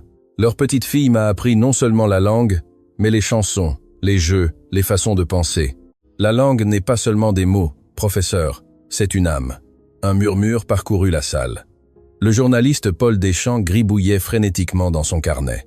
C'était de l'or journalistique. « Langue suivante », dit Dubois brusquement, clairement mal à l'aise avec ce qu'il venait de voir. « Allemand. Professeur Klaus Richter. » Richter était un homme corpulent à la barbe blonde et à l'expression sévère typiquement germanique. Il se leva et parla dans un allemand fermé avec un accent délibérément compliqué, demandant à Valérie d'expliquer les clauses d'un contrat juridique et ses implications légales. Il lui tendit un contrat légal dense, rempli de jargon juridique allemand, que même des avocats natifs trouveraient difficile. Valérie le lut, et, encore une fois, sa réponse fut plus que parfaite. Elle ne se contenta pas de traduire. Elle identifia d'éventuels problèmes légaux dans le contrat, signala des ambiguïtés linguistiques qui pourraient causer des litiges, et le fit tout en alternant fluidement entre l'allemand et le français. Richter la regardait avec un mélange d'étonnement et de perplexité. Il lui demanda en allemand où elle avait appris tout cela. Valérie répondit en allemand fluide, avant de traduire en français. De la famille Schneider. Monsieur Schneider était avocat international. Sa femme me laissait m'asseoir dans son bureau pendant qu'il travaillait. J'avais 10 ans et je lisais ses contrats pendant qu'il pensait que je ne faisais que dessiner. J'ai appris que l'allemand juridique est comme un puzzle où chaque mot a un poids exact. Sophie Leclerc observait, les larmes aux yeux. C'était plus que ce qu'elle avait espéré. Valérie ne démontrait pas seulement sa compétence, elle démontrait sa maîtrise. « Arabe !» Dubois cracha pratiquement le mot. Professeur Leila Hassan. Hassan était une femme élégante à l'expression intelligente et calculatrice. Elle parla en arabe classique, le type utilisé dans les textes religieux et universitaires, délibérément archaïque et complexe. Elle demanda à Valérie de lire un texte religieux et d'en expliquer la signification philosophique profonde. C'était un texte avec des commentaires philosophiques complexes. Valérie ferma les yeux un instant, et quand elle les rouvrit, il y avait quelque chose de différent dans son expression. Elle commença à réciter en arabe, sa voix prenant cette cadence mélodique particulière de la langue bien parlée. Elle ne se contenta pas de traduire le texte, elle expliqua les multiples couches d'interprétation, les références historiques, les débats théologiques que le passage avait générés pendant des siècles. Elle parla de la façon dont l'arabe classique diffère de l'arabe moderne, de la poésie inhérente à chaque vers. Hassan se leva, visiblement ému. « Comment est-ce possible ? Cela nécessite des années d'études théologiques. »« Famille Al-Rahman » répondit Valérie doucement en français. Le père était imam. Il m'a appris que l'arabe n'est pas seulement une langue, c'est une façon de voir l'univers, que chaque mot a une racine, une histoire, une connexion avec d'autres mots. C'est une langue qui respire la poésie. Le juge Moreau ne se penchait plus en arrière dans son fauteuil. Il était penché en avant.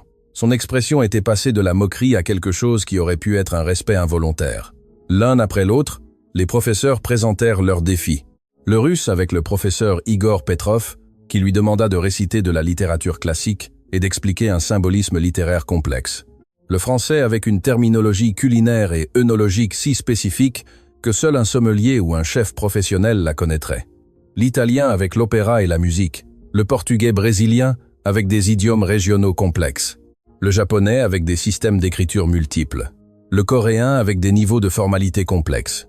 Chaque fois, Valérie non seulement satisfaisait, mais dépassait les attentes, et chaque fois elle ajoutait cette dimension personnelle, cette histoire d'apprentissage qui révélait non seulement des connaissances techniques, mais une compréhension profonde et un amour sincère pour chaque langue. Lorsque le professeur Petrov lui demanda d'expliquer un passage de la littérature russe classique, Valérie ne traduisit pas seulement les mots, elle captura l'âme mélancolique du texte, expliquant des contextes historiques et émotionnels que seul quelqu'un de véritablement immergé dans la culture russe pourrait comprendre. « Famille Ivanov », expliqua-t-elle. Monsieur Ivanov était professeur de littérature. Il me lisait Dostoïevski pendant que sa femme préparait le borsch. J'avais 12 ans et je pleurais avec les histoires. Il me disait que si tu ne peux pas ressentir la souffrance russe dans les mots, tu ne lis pas vraiment les maîtres. » La professeure qui évaluait le français lui présenta un texte sur les vins avec une terminologie si spécialisée qu'il semblait conçu pour faire échouer même des traducteurs professionnels. Valérie non seulement identifia chaque variété de raisin, chaque région viticole mentionnée, mais expliqua les subtilités culturelles de pourquoi certains mots français pour décrire le vin n'ont pas de traduction exacte en espagnol. « Monsieur Dubois était sommelier », expliqua-t-elle avec un sourire nostalgique. « Il me laissait sentir les vins pendant qu'il travaillait. Il disait que le français du vin est une poésie liquide. Chaque mot évoque la terre, le soleil, le temps. On ne le traduit pas, on le ressent. » Mais alors arriva le moment qui allait tout changer. La dernière langue était l'hébreu.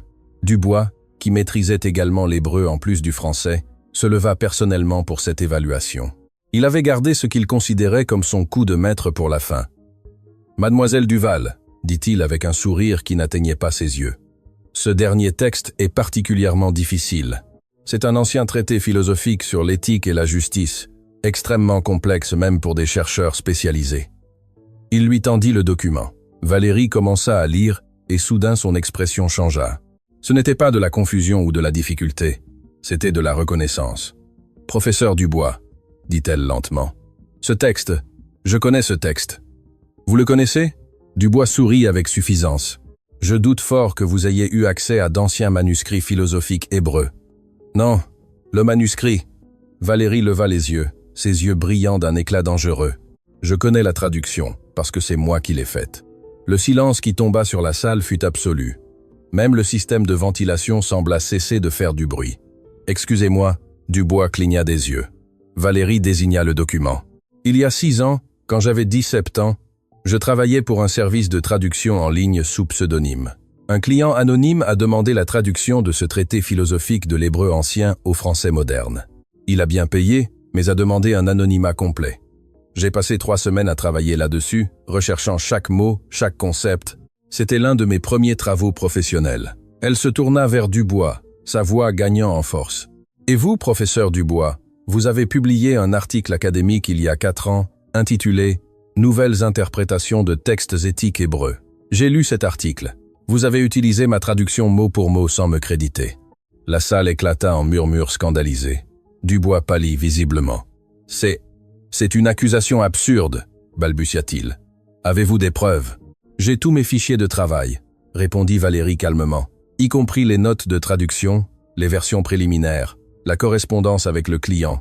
Tout est enregistré sur mon ordinateur. Le même ordinateur qui est en possession du parquet comme preuve. Sophie Leclerc se leva d'un bond. « Votre honneur, je demande un accès immédiat à ces fichiers numériques. Si ce que dit ma cliente est vrai, cela ne démontre pas seulement sa compétence, mais cela révèle un plagiat académique. » Le procureur Fournier ressemblait à un animal acculé. « Votre honneur, c'est une distraction. Ce n'est pas pertinent pour l'affaire. »« Pas pertinent ?»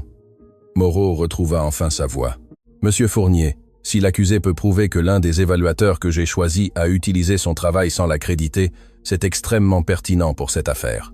Cela montre qu'elle est non seulement compétente, mais qu'elle l'est depuis des années. » Il se tourna vers Dubois, son expression maintenant froide. « Professeur Dubois, avez-vous quelque chose à dire ?» Dubois ouvrit et ferma la bouche comme un poisson hors de l'eau. Les autres professeurs le regardaient avec des mélanges de choc et de dégoût. Dans le monde universitaire, le plagiat était le péché impardonnable. J'ai reçu cette traduction d'un collègue. Je ne savais pas que c'était d'un service en ligne. J'ai supposé que c'était un travail public. Vous avez supposé ?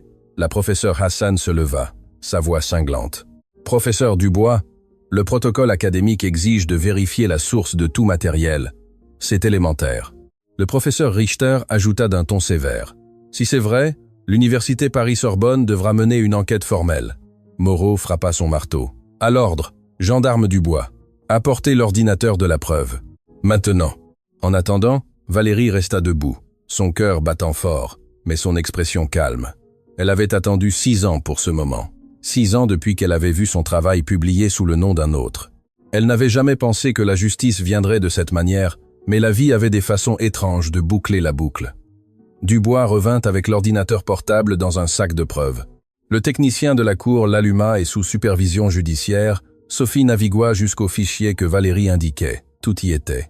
Les versions préliminaires de la traduction, datant d'il y a 6 ans, les notes détaillées expliquant chaque décision de traduction, les emails avec le client et, le plus accablant, la version finale, identique mot pour mot à celle que Dubois avait publiée dans son article prétendument original. Moreau examina personnellement les fichiers, son expression devenant plus sombre à chaque document qu'il révisait.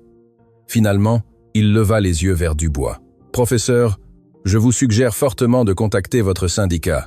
Vous allez avoir besoin d'une représentation légale. » Il se tourna vers les 9 autres professeurs. « Quelqu'un d'autre a-t-il des doutes sur la compétence linguistique de Mademoiselle Duval ?» Un par un, chaque professeur secoua la tête. La professeure Hassan se leva même. « Votre honneur, en 20 ans d'évaluation des compétences linguistiques, je n'ai jamais vu quelqu'un avec la maîtrise que cette jeune femme a démontré aujourd'hui. Non seulement elle parle ces langues, elle les vit, elle les comprend à des niveaux que la plupart des universitaires ne peuvent qu'aspirer. Et elle l'a fait sans ressources, sans privilèges, juste avec détermination et un amour sincère pour l'apprentissage. » Les mots de Hassan résonnèrent dans la salle. Moreau se renfonça dans son fauteuil, se passant une main sur le visage. Pour la première fois depuis des décennies, il semblait vraiment incertain de la marche à suivre. « Monsieur Fournier, dit-il finalement, avez-vous autre chose à présenter ?» Le procureur se leva lentement.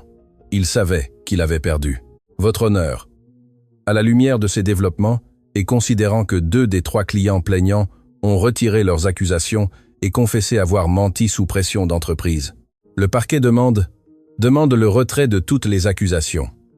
Le murmure dans la salle se transforma en un rugissement. Moreau frappa son marteau à plusieurs reprises. « À l'ordre! À l'ordre dans ma salle !» Quand le silence revint, Moreau regarda Valérie un long moment. Dans ses yeux, il y avait quelque chose qui n'avait jamais été là auparavant. « Excusez-moi, mademoiselle Duval, commença-t-il, sa voix inhabituellement douce. Cette cour vous doit des excuses. Je vous dois des excuses. J'ai permis que les préjugés obscurcissent mon jugement. J'ai supposé que le talent extraordinaire exigeait une validation institutionnelle, alors que vous avez prouvé que le vrai talent transcende les institutions. » Il fit une pause, comme si les mots suivants lui coûtaient un effort physique à prononcer. « Toutes les charges contre vous sont retirées. Vous êtes libre de toute accusation. De plus, j'ordonne que votre ordinateur et tous vos effets personnels vous soient rendus immédiatement. » Il frappa le marteau une dernière fois. « Cette affaire est close. » La salle éclata en applaudissements. Sophie serrait Valérie dans ses bras, toutes deux en larmes. Les journalistes couraient vers les sorties pour publier la nouvelle. Les professeurs entouraient Valérie, lui présentant des excuses, des offres d'emploi, des opportunités universitaires. Mais Valérie ne pouvait penser qu'à une seule chose. Enfin, après toute une vie passée à être sous-estimée, le monde avait écouté sa voix, et cette voix avait parlé en 11 langues. Les portes de la maison d'arrêt, l'Aube Nouvelle, s'ouvrirent avec un grincement métallique qui sonna comme une musique céleste. Valérie fit son premier pas en tant que femme libre après des jours qui avaient semblé des années. Le soleil de l'après-midi frappa son visage avec une intensité qui faillit la faire reculer. Liberté, réhabilitation, justice. Mais la scène qui l'attendait dehors n'était pas la tranquillité qu'elle avait imaginée. Des dizaines de journalistes se ruèrent sur elle comme des vagues brisant contre le rivage. Les caméras clignotant, les microphones s'étendant comme des tentacules, les voix hurlant des questions qui se mêlaient dans un chaos incompréhensible. « Mademoiselle Duval, comment vous sentez-vous? Valérie va-t-elle poursuivre le juge Moreau? Parlez-nous du professeur Dubois. Est-il vrai que vous parlez 11 langues ?» Sophie apparut à ses côtés, formant un bouclier protecteur avec son corps, tandis qu'elles essayaient de se frayer un chemin vers le véhicule qui attendait. Mais avant qu'elles ne puissent avancer de 2 mètres, une femme élégante s'interposa directement sur leur chemin. Elle était d'une taille imposante, aux cheveux argentés parfaitement coiffés, vêtue d'un costume qui criait le pouvoir et l'argent. Geneviève de Montaigne, selon l'identification d'entreprise qu'elle portait autour du cou, PDG de Service de traduction mondiale de Montaigne. Mademoiselle Duval, sa voix coupa le bruit ambiant avec une autorité naturelle. Je suis Geneviève de Montaigne. J'ai besoin de vous parler maintenant. Madame de Montaigne, ma cliente vient d'être libérée, intervint Sophie. Ce n'est pas le moment opportun. Je comprends parfaitement, mais ce que j'ai à vous dire ne peut attendre. Geneviève de Montaigne regarda directement Valérie, ignorant complètement Sophie.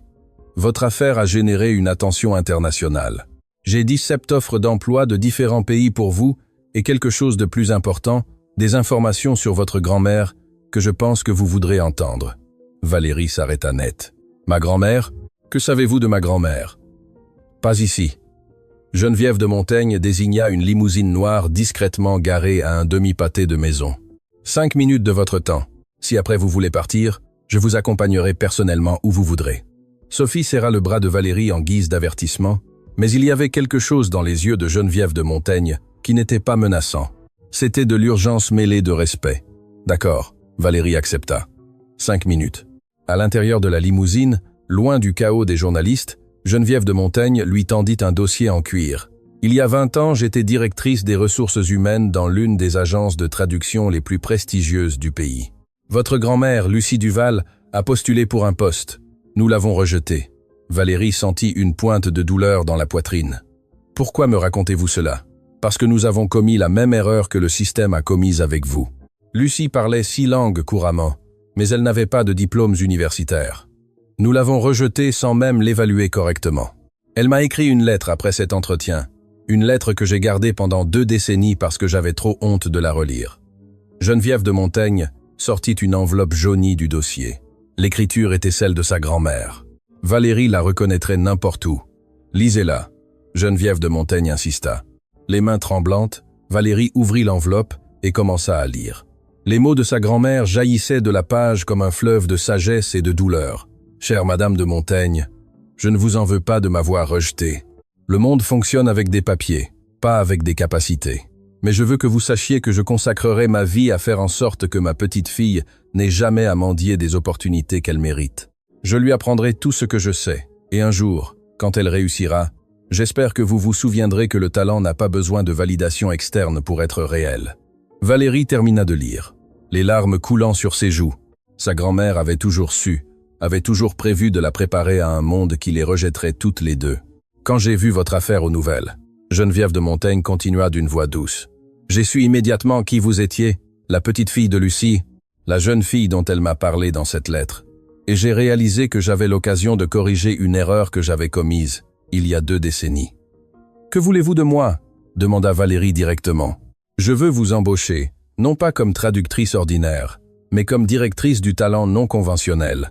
Votre travail sera d'identifier et de recruter des personnes comme vous, des personnes aux compétences extraordinaires, mais sans les accréditations traditionnelles, des personnes que le système ignore.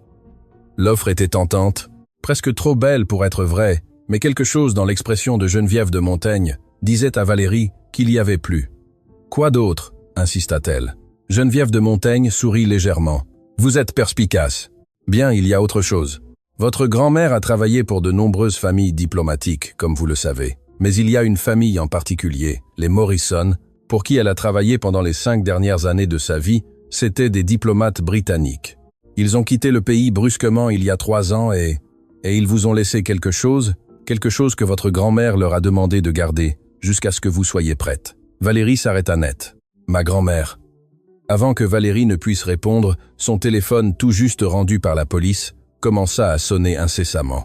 Appels manqués, messages textes, notifications de réseaux sociaux qui explosaient. Un message en particulier capta son attention. Il provenait d'un numéro inconnu avec un préfixe international.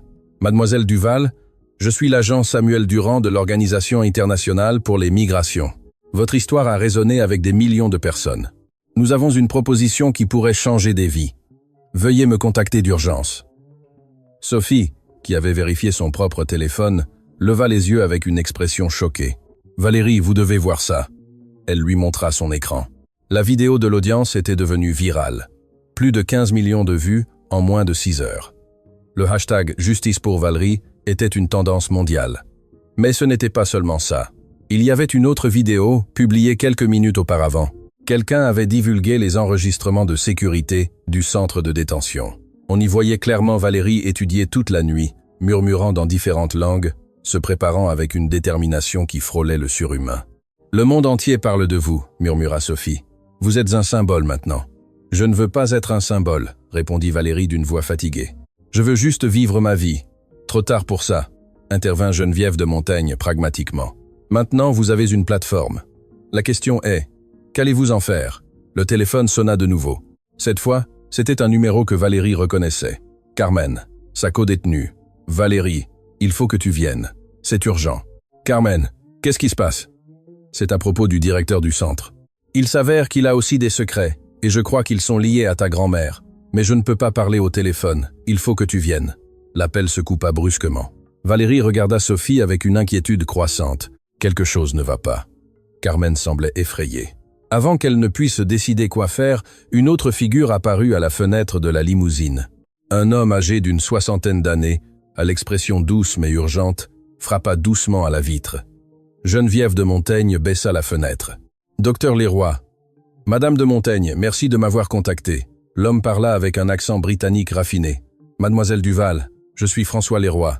J'ai travaillé comme médecin personnel de la famille Morrison pendant des années.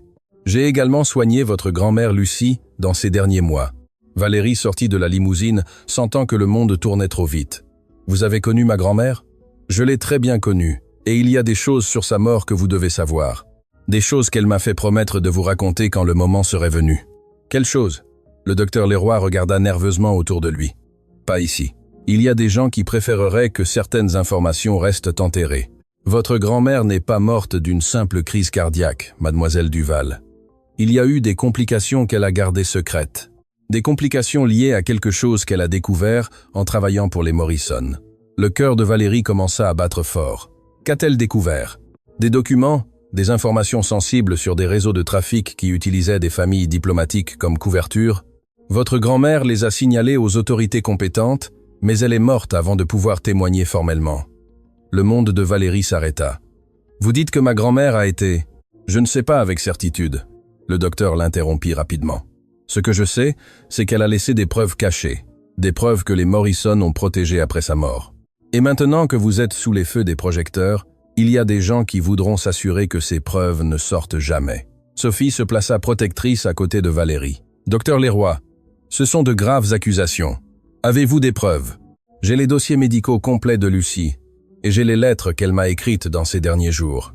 Des lettres où elle mentionne spécifiquement que si quelque chose lui arrivait, je devais contacter sa petite fille quand elle serait assez forte pour gérer la vérité. » Il sortit une épaisse enveloppe de sa mallette. « Ceci n'est que le début, mademoiselle Duval. Votre grand-mère a tout documenté méticuleusement. Nom, date, route de trafic. Elle a tout gardé dans un coffre-fort dans une banque internationale, et vous êtes la seule personne autorisée à l'ouvrir. » Valérie prit l'enveloppe, sentant son poids non seulement physique, mais émotionnel. « Où est cette boîte? »« Genève, Suisse. Banque internationale Helvetia. Votre grand-mère m'a donné les instructions exactes avant de mourir. Elle a dit, quand Valérie montrera au monde de quoi elle est capable, quand elle ne pourra plus être ignorée ou réduite au silence, alors elle sera prête à connaître toute la vérité. » Les mots résonnèrent dans le silence de la limousine. Toute sa vie, Valérie avait pensé que sa grand-mère était simplement une femme de ménage qui aimait les langues, mais maintenant elle découvrait qu'elle avait été bien plus.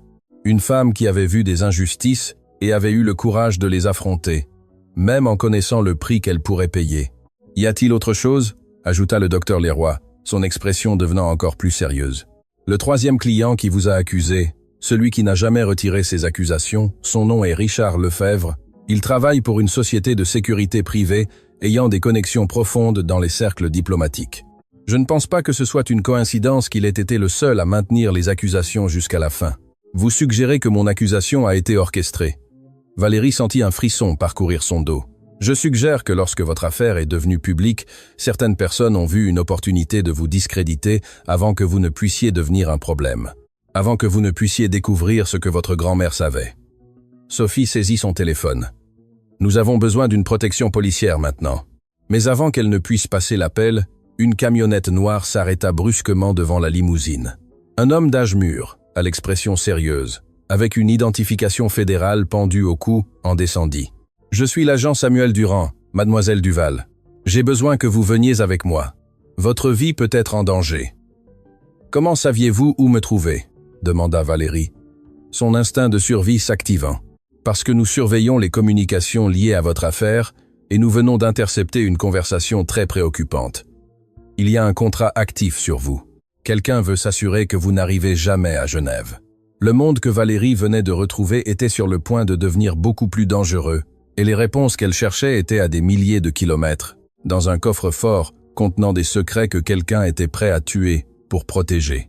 La décision fut instantanée. Valérie regarda l'agent Durand directement dans les yeux. « Je n'irai nulle part tant que je n'aurai pas parlé à Carmen. Elle a besoin de moi. Mademoiselle Duval, vous ne comprenez pas la gravité, insista Durand. Et il y a une amie qui a tout risqué pour m'aider quand personne d'autre ne le ferait, répondit Valérie avec fermeté. Je ne l'abandonnerai pas maintenant. Sophie lui toucha le bras. Valérie, devriez-vous écouter l'agent? J'irai avec vous, intervint le docteur Leroy, inopinément. S'il y a un lien entre le directeur du centre et ce que votre grand-mère a découvert, vous devez le savoir et je peux vous aider à vous protéger. Geneviève de Montaigne ferma son téléphone. J'ai des contacts dans la sécurité privée. Je peux avoir une équipe sur place en 10 minutes. Durand soupira, reconnaissant qu'il avait perdu cette bataille. Très bien, mais je viens avec vous et si je vois quelque chose de suspect, nous partons immédiatement. 15 minutes plus tard, ils étaient de retour à la maison d'arrêt L'Aube Nouvelle. Le bâtiment que Valérie avait quitté avec soulagement la recevait maintenant avec un sentiment de menace qu'elle n'avait jamais ressenti auparavant. Les lumières fluorescentes clignotaient, projetant des ombres inquiétantes dans les couloirs blancs. L'officière Daniela Dubois, une jeune gardienne à l'expression aimable qui avait toujours été gentille avec Valérie, les attendait à l'entrée. « Mademoiselle Duval, merci d'être venue », murmura-t-elle nerveusement. Carmen est très agitée.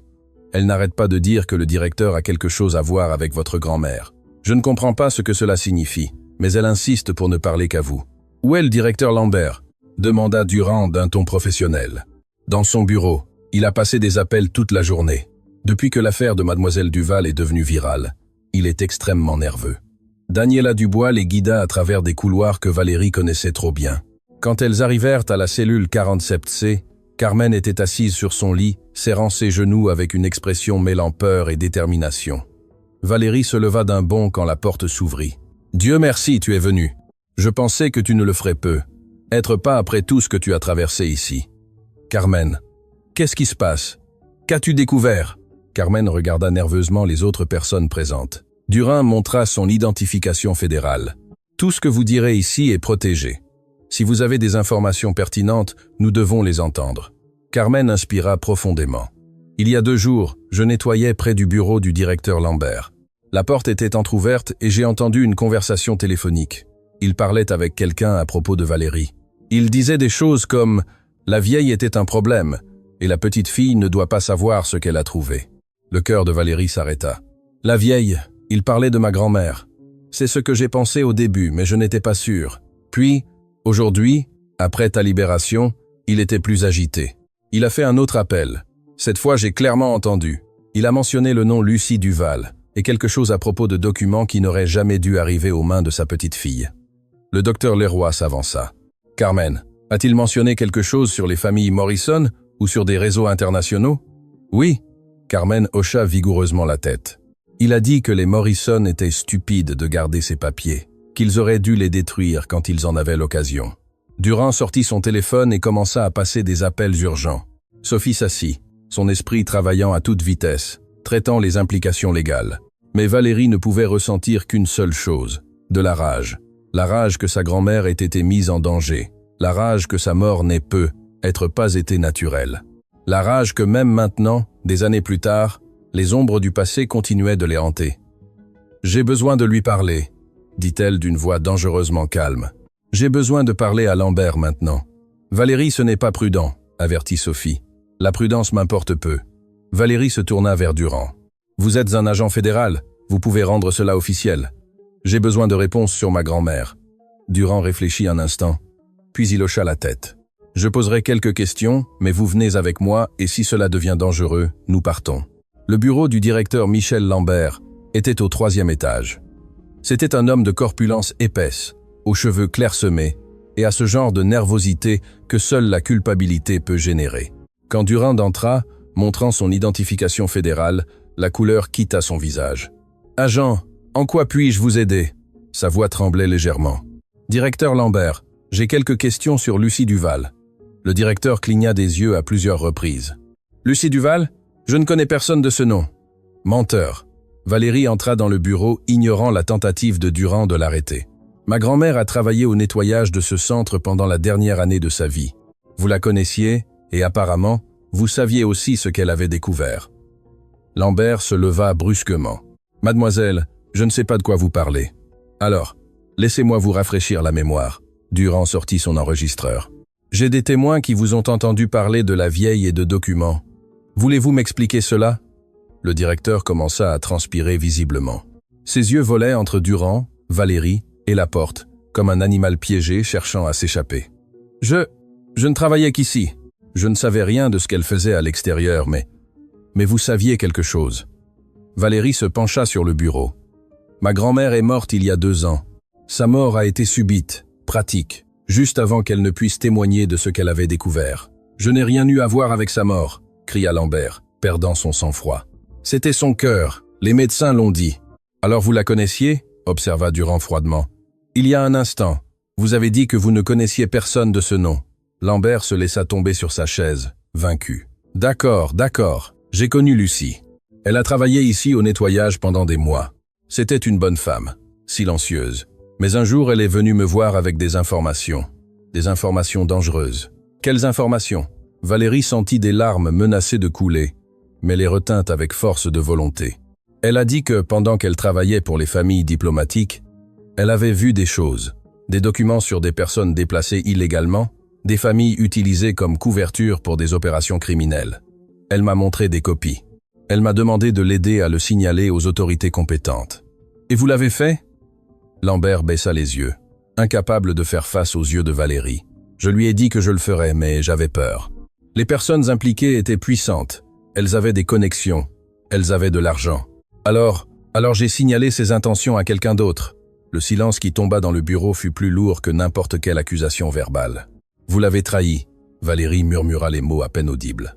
Ma grand-mère vous a fait confiance et vous l'avez vendue. Je ne savais pas ce qu'ils allaient faire. Lambert pleurait ouvertement maintenant. Ils m'ont juste dit qu'ils la surveilleraient, qu'ils s'assureraient qu'elle ne causerait pas de problème. Je n'ai jamais pensé qu'ils la tueraient. Valérie termina la phrase. Je ne sais pas s'ils l'ont fait. Lambert sanglotait ouvertement maintenant. Sa mort était naturelle selon tous les rapports. Mais je me suis toujours posé la question, j'ai toujours vécu avec ce doute. Durand était déjà au téléphone, demandant des équipes de police scientifique, des mandats d'arrêt, des enquêtes complètes. Mais Valérie pouvait à peine entendre autre chose que le rugissement du sang dans ses oreilles. Le docteur Leroy posa une main douce sur son épaule. « Valérie, il y a autre chose que vous devez savoir. Quelque chose que votre grand-mère m'a donné avant de mourir. » De sa mallette, il sortit une petite enveloppe usée par le temps. « Elle m'a demandé de vous la donner quand vous seriez prête. Je crois que c'est le moment. » Les mains tremblantes, Valérie ouvrit l'enveloppe. À l'intérieur, il y avait une lettre écrite de la main de sa grand-mère. La même écriture qu'elle avait vue dans des livres de cuisine, dans des notes de course, dans des messages d'amour maternel. « Ma chère Valérie, commençait-elle, si tu lis ceci, cela signifie que je ne suis plus avec toi. Cela signifie que le docteur Leroy a tenu sa promesse, et cela signifie que tu es enfin assez forte pour connaître toute la vérité. Toute ta vie, je t'ai appris des langues, je t'ai appris que les mots ont du pouvoir, que la communication construit des ponts, que comprendre les autres, c'est comprendre le monde. Mais je ne t'ai jamais dit pourquoi c'était si important pour moi que tu apprennes. Quand j'étais jeune, j'ai été témoin d'injustices que je ne pouvais pas arrêter. J'ai vu des gens exploités, des familles séparées, des innocents blessés, et je ne pouvais rien faire parce que je n'avais pas de pouvoir, je n'avais pas de voix, je n'avais aucun moyen d'être entendu. Mais toi, mon amour, tu as quelque chose que je n'ai jamais eu. Tu as le don des langues. Tu peux parler pour ceux qui n'ont pas de voix. Tu peux traduire non seulement des mots, mais des injustices en justice. Le silence en vérité. Les documents que j'ai laissés à Genève ne sont pas seulement des preuves de crime. Ce sont des voix de personnes qui ont besoin d'être entendues et tu es la seule qui puisse leur donner cette voix. Je sais que le chemin sera difficile. Je sais qu'il y aura des gens qui essaieront de te faire taire comme ils ont essayé de me faire taire. Mais je sais aussi que tu es plus forte que je ne l'ai jamais été. Parce que non seulement tu as le savoir, tu as le courage. Ne pleure pas pour moi, ma petite. Si mon cœur s'arrête avant que je ne puisse voir ton triomphe, je saurai que c'était parce qu'il a tout donné pour te préparer. Et c'est suffisant. Chaque langue que je t'ai enseignée, chaque histoire que j'ai partagée, chaque moment que nous avons passé ensemble, te préparait à ce moment où le monde t'écouterait enfin. Maintenant, vas-y, va à Genève. Ouvre cette boîte, raconte ces histoires, donne une voix aux silencieux. Et quand tu le feras, tu sauras que ta grand-mère est fière, non pas parce que tu parles 10 langues ou 20, mais parce que tu as choisi d'utiliser ton don pour quelque chose de plus grand que toi-même. Je t'aime, ma petite, je t'ai toujours aimée, je t'aimerai toujours. Ta grand-mère Lucie. Valérie termina de lire et les larmes qu'elle avait retenues pendant des jours coulèrent enfin librement. Ce n'étaient pas seulement des larmes de tristesse, mais de compréhension, de but, d'amour qui transcendait même la mort. Carmen la serra dans ses bras, pleurant elle aussi. Sophie avait des larmes coulant sur ses joues. Même Durand, l'agent fédéral endurci, dut s'essuyer discrètement les yeux. Le docteur Leroy parla doucement. Votre grand-mère savait que son temps était limité. Son cœur était faible, et le stress de ce qu'elle avait découvert l'a aggravé. Mais elle ne s'est pas arrêtée. Elle a continué à documenter, elle a continué à recueillir des preuves, elle a continué à se battre parce qu'elle savait que vous continueriez son travail. Valérie plia la lettre soigneusement, la tenant contre sa poitrine, comme si c'était l'étreinte de sa grand-mère. « J'irai à Genève », dit-elle d'une voix claire malgré les larmes. « Je finirai ce qu'elle a commencé. Vous n'irez pas seul. » Geneviève de Montaigne entra dans le bureau, son expression déterminée. « Mon entreprise a des bureaux en Suisse. Vous aurez toute la protection et les ressources dont vous avez besoin. Et moi, je vais avec vous, ajouta Sophie, comme votre avocate et votre amie. Moi aussi, dit Carmen, de manière surprenante. Je suis libéré dans 2 jours, et après ce qu'ils ont fait à votre grand-mère, je veux aider. Durand ferma son téléphone. La police judiciaire est intéressée par cette affaire. Vous aurez une protection fédérale pendant le voyage. Il se tourna vers le directeur sanglotant. Lambert. Vous êtes arrêté pour entrave à la justice et conspiration. Tandis que Lambert était escorté hors de son bureau menotté, Valérie sentit quelque chose changer en elle. Elle n'était plus seulement une jeune femme essayant de prouver sa valeur. Elle était l'héritière d'un héritage de courage et de justice. Sa grand-mère avait semé des graines d'espoir sous forme de langue. Maintenant, ces graines avaient poussé en quelque chose de plus puissant, une voix qui ne pouvait être réduite au silence. À ce moment-là, le téléphone de Geneviève de Montaigne sonna. Elle répondit brièvement, son expression devenant sérieuse. C'était Madame Morrison. Elle est en ville. Elle dit qu'elle a autre chose que votre grand-mère lui a laissé. Quelque chose qu'elle n'a même pas confié à la banque. Elle veut vous rencontrer ce soir. Valérie hocha la tête. Chaque révélation la rapprochait de la compréhension complète de qui avait été sa grand-mère et de ce qu'elle avait sacrifié. Alors allons-y, dit-elle. Il n'y a plus de temps à perdre, car quelque part, dans un coffre-fort à Genève, attendaient des vérités qui changeraient des vies, et Valérie Duval était prête à leur donner une voix. L'hôtel où logeait Madame Margaret Morrison était de ces lieux qui murmurent des histoires de vie vécues avec élégance et détermination. Valérie, accompagnée de Sophie, du docteur Leroy et de Geneviève de Montaigne, fut reçue dans une suite avec vue sur la ville illuminée. Margaret Morrison était une femme aux cheveux argentés parfaitement coiffés, aux yeux bleus qui avaient vu trop de monde et à cette dignité qui ne vient que d'une vie dédiée à servir quelque chose de plus grand que soi-même. Quand elle vit Valérie, ses yeux se remplirent de larmes. « Vous êtes exactement comme elle avait dit que vous seriez », murmura Margaret, en prenant les mains de Valérie entre les siennes. « Lucie parlait de vous chaque jour. Elle disait que vous étiez son chef-d'œuvre, son héritage vivant. Madame Morrison, que savez-vous de ma grand-mère » Margaret les invita à s'asseoir. Ses mains tremblaient légèrement pendant qu'elle préparait le thé. « Votre grand-mère Lucie a travaillé pour ma famille pendant 5 ans. Elle n'était pas seulement notre employée, elle faisait partie de notre famille. Mon mari était ambassadeur britannique et Lucie était avec nous à chaque destination. Mais ce que personne ne savait, c'est que Lucie avait un don spécial. Quel don? Elle pouvait lire les gens, comprendre les intentions et sa connaissance des langues lui permettait d'entendre des conversations que d'autres croyaient privées. » Margaret fit une pause, ses yeux lointains perdus dans les souvenirs. Une nuit, lors d'une réception diplomatique chez nous, Lucie servait quand elle a entendu une conversation en russe entre 2 diplomates. Ils discutaient d'un réseau qui utilisait des familles diplomatiques comme couverture pour déplacer des personnes contre leur volonté. Le silence dans la pièce était absolu. Lucie est venue me voir cette nuit-là, tremblante. Elle m'a tout raconté. Mon mari et moi avons été horrifiés. Il voulait le signaler immédiatement, mais Lucie a insisté pour recueillir davantage de preuves d'abord. Pendant des mois, elle a tout documenté méticuleusement. Nom, date, itinéraire. Et pourquoi ne l'ont-ils pas signalé quand ils ont eu suffisamment de preuves? Margaret se leva et se dirigea vers un petit coffre sur la table. Parce que nous avons découvert que le réseau avait des connexions à des niveaux élevés de multiples gouvernements. Nous ne savions pas à qui faire confiance. Puis, mon mari est mort. Crise cardiaque subite lors d'une réunion diplomatique. Sa voix se brisa. Officiellement, c'était son cœur, mais je me suis toujours posé la question. Juste avant de mourir, il avait dit qu'il était prêt à tout exposer, quelles qu'en soient les conséquences. Lucie avait peur après ça, continua Margaret. Peur qu'il lui arrive la même chose, mais pas peur pour elle, mais peur de te laisser seule, Valérie. Alors elle m'a donné ceci. Elle ouvrit le coffre et m'a fait promettre de ne te le remettre que lorsque tu serais assez forte, quand le monde serait prêt à t'écouter. Du coffre, elle sortit un petit disque dur externe et une épaisse enveloppe. Voici tout.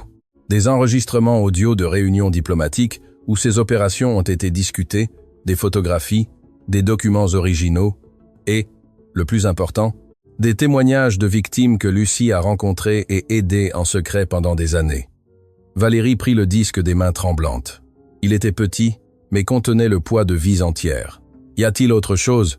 ajouta Margaret doucement. « La boîte à Genève contient les preuves documentaires, mais ceci, elle désigna le disque, contient les voix, les vraies histoires de personnes qui ont été réduites au silence. Lucie les a enregistrées avec leur permission dans leur propre langue. Elle savait que ce serait vous qui les traduiriez finalement, qui leur donneriez une voix au monde. Cette nuit-là, Valérie dormit à peine, les écouteurs sur les oreilles. Elle écouta heure après heure les enregistrements. Des voix en mandarin, en arabe, en russe, dans des langues qu'elle connaissait intimement. Des histoires de familles séparées, de promesses brisées, d'espoirs détruits.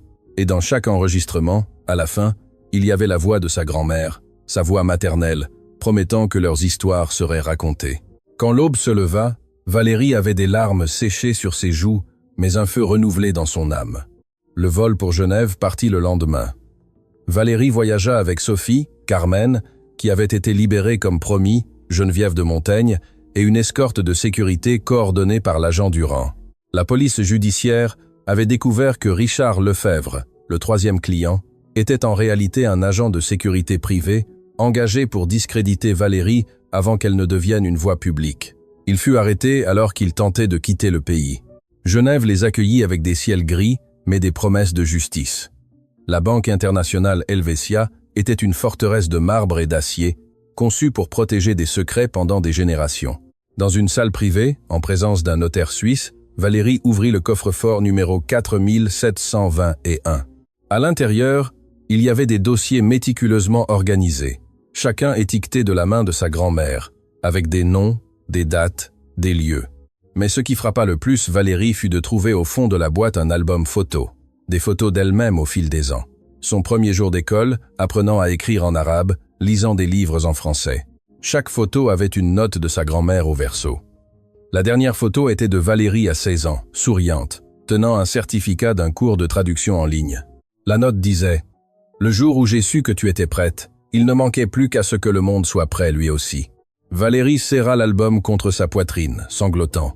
Sophie la serra dans ses bras, puis Carmen, puis toutes les personnes présentes. C'était un moment de douleur et d'amour entrelacés si profondément qu'il n'y avait pas de mots dans aucune langue pour le décrire adéquatement. Les semaines suivantes furent un tourbillon. Valérie, avec l'aide de Sophie et d'une équipe juridique internationale, présenta toutes les preuves à la Cour internationale de justice. L'affaire provoqua un tremblement de terre dans les cercles diplomatiques. 3 réseaux internationaux furent démantelés. 10 fonctionnaires corrompus furent arrêtés dans 6 pays différents. Mais plus important que les arrestations fut ce que Valérie fit avec les enregistrements. Elle créa un documentaire intitulé « Voix du silence ». Dans ce documentaire, elle traduisit personnellement chaque témoignage, donnant une voix à ceux qui avaient été réduits au silence. Elle ne traduisit pas seulement des mots, elle captura des émotions, des contextes culturels, l'humanité essentielle de chaque histoire. Le documentaire devint viral à l'échelle mondiale, plus de 100 millions de vues la première semaine. Les gouvernements furent contraints de réagir. Les politiques changèrent. Des vies furent sauvées.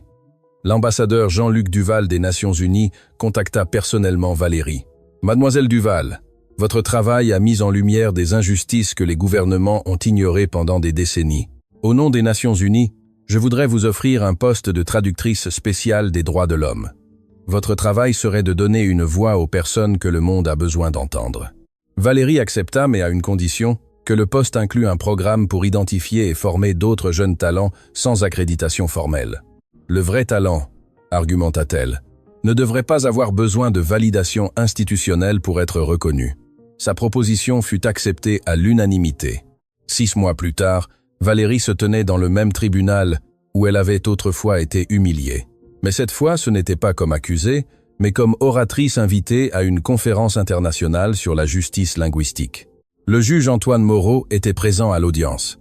Il avait pris sa retraite anticipée après que sa gestion de l'affaire de Valérie ait généré des enquêtes sur d'autres cas où il aurait pu laisser les préjugés affecter son jugement. À la fin de son discours, Moreau s'approcha d'elle. « Mademoiselle Duval », sa voix était humble, si différente de l'homme arrogant qu'il avait été. « Il n'y a pas d'excuse suffisante pour la façon dont je vous ai traité, mais je veux que vous sachiez que votre affaire a changé ma vie. Elle m'a forcé à affronter des préjugés que je ne savais même pas avoir. Je travaille maintenant avec le système judiciaire pour mettre en œuvre des réformes qui empêcheront d'autres juges de commettre les mêmes erreurs que j'ai commises. » « Juge Moreau, » Valérie répondit, « le pardon n'efface pas le mal, mais il ouvre des chemins vers quelque chose de mieux. Votre reconnaissance signifie plus que vos excuses, car elle démontre que les gens peuvent changer, apprendre, grandir. » Ils se serrèrent la main, et dans ce geste, il y avait de la guérison, non seulement pour eux, mais comme un symbole de ce que le système judiciaire pourrait devenir. Carmen avait reconstruit sa vie avec l'aide de Geneviève de Montaigne. Elle travaillait maintenant à la coordination de programmes de réhabilitation pour des personnes incarcérées injustement. « Tu m'as donné de l'espoir quand je n'en avais plus », lui dit-elle à Valérie. « Maintenant, je veux donner le même espoir aux autres. » Sophie Leclerc reçut une reconnaissance nationale en tant qu'avocate, commise d'office de l'année. Mais ce dont elle était le plus fière, ce n'était pas les prix, mais les lettres qu'elle recevait de clients reconnaissants, inspirées par sa défense passionnée de Valérie. Le professeur Marc Dubois démissionna de son poste après qu'une enquête universitaire ait confirmé de multiples cas de plagiat. Sa chute servit d'avertissement aux autres universitaires sur l'importance de l'intégrité. David Wang, l'ingénieur qui avait eu le courage de se confesser le premier, créa une fondation dédiée au soutien des talents non conventionnels. « Valérie m'a appris que l'honneur vaut plus que l'argent ou la position », expliqua-t-il dans une interview. Léa, la jeune femme du centre de détention qui avait risqué son travail pour aider Valérie, reçut une bourse complète pour étudier le travail social, parrainée par le programme que Valérie avait établi. Un an après le jour où Valérie avait été arrêtée, elle se tenait devant le cimetière où sa grand-mère était enterrée. Elle était venue de Genève spécifiquement pour ce moment. Elle déposa des fleurs fraîches sur la tombe et s'agenouilla. « Grand-mère, dit-elle doucement, j'ai terminé ce que tu as commencé. Les voix que tu as aidé à protéger sont maintenant entendues par le monde entier. Les réseaux que tu as documentés ont été démantelés. Les gens qui ont essayé de nous faire taire ont échoué. » Une brise douce remua les feuilles des arbres proches, comme si la nature elle-même écoutait. « Mais plus que ça, grand-mère, j'ai enfin compris pourquoi tu m'as enseigné toutes ces langues. Il ne s'agissait pas seulement de mots, il s'agissait d'empathie, de connexion, de comprendre que chaque personne, quelle que soit sa langue ou son origine, a une histoire qui mérite d'être entendue. » Valérie sortit l'album photo de son sac, celui qu'elle avait trouvé dans le coffre-fort. Elle l'ouvrit à la dernière page où elle avait collé une nouvelle photo. C'était elle-même, debout devant les Nations Unies, entourée de personnes de tous les coins du monde, des personnes dont elle avait traduit les histoires, dont elle avait amplifié les voix. « Regarde, grand-mère, c'est ce que nous avons construit ensemble. Ton sacrifice n'a pas été vain. Ton héritage vit en chaque personne qui a maintenant une voix grâce à ce que tu m'as enseigné. » Tandis que le soleil se couchait, Valérie resta là, ressentant une paix qu'elle n'avait pas ressentie depuis des années. Sa grand-mère avait semé des graines d'espoir sous forme de langue. Ces graines avaient poussé dans un jardin de justice qui continuerait de fleurir bien après qu'elles se soient toutes deux éteintes. Le lendemain, Valérie donna son premier cours dans le programme qu'elle avait créé. 30 jeunes d'origines diverses, tous dotés de talents extraordinaires, mais sans accréditation formelle, la regardaient avec espoir et admiration. « Ma grand-mère avait l'habitude de me dire, » commença Valérie, « que le talent n'a pas besoin de certificat pour être réel, il a juste besoin d'opportunités pour briller. Vous êtes ici parce que chacun d'entre vous a un don unique. Mon travail n'est pas de vous enseigner, mais de vous aider à reconnaître le pouvoir que vous avez déjà en vous. » Une jeune femme au premier rang leva la main. « Mademoiselle Duval, comment savons-nous que nous sommes suffisamment bons ?» Valérie sourit, se souvenant d'avoir elle-même posé cette question. « Pourquoi êtes-vous ici ? Parce que vous avez osé essayer quand le monde vous disait que vous ne pouviez pas.